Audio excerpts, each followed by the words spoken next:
So, hi guys! Welcome to my YouTube channel. So, ito, update ko kayo kay Bibi Pasaway nyo guys. So, inubot sinapon siya. Kaya, nagne-nebulizer siya ngayon guys. So, ito yung mahirap sa amin mga mami.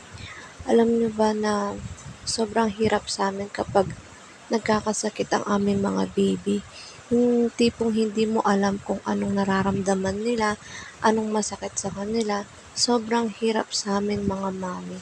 Kaya nagtsatsaga kami at tinitiis namin ng kanilang pagbeberat o yung tinatawag na sumpongin ba sila pag may nararamdaman sila. So, ayan, pinapausukan ko siya guys kasi sobrang hirap na hirap siya sa kanyang ubo.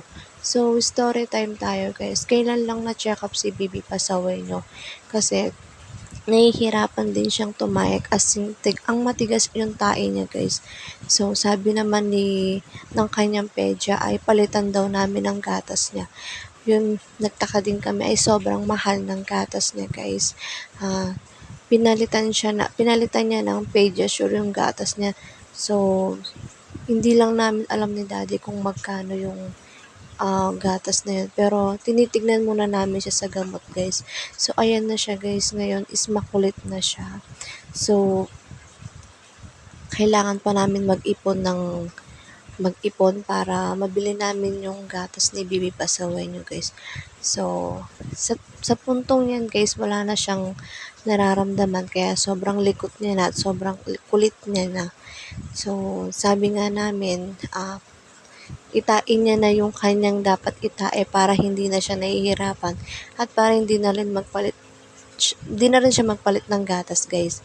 So, yun lang guys kasi sobrang mahal ng Pediasure guys. Nagtitipid kasi kami sa ngayon guys kasi nga palabas na nga si baby number 2 guys.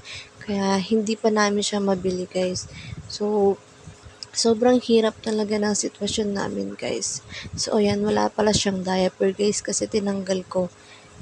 Kasi nga, tumai pala siya dyan guys kasi ang tawag dito, papalitan ko yung kanyang at maghihilamos na din siya. Sobrang kulit niya na ngayon guys. Parang wala lang siyang naramdaman noon. So, dito ko natatapusin ang aking video guys. Ito muna ang bago kong upload guys. So, sinsya na kung di ako nakakapag-upload. See you guys.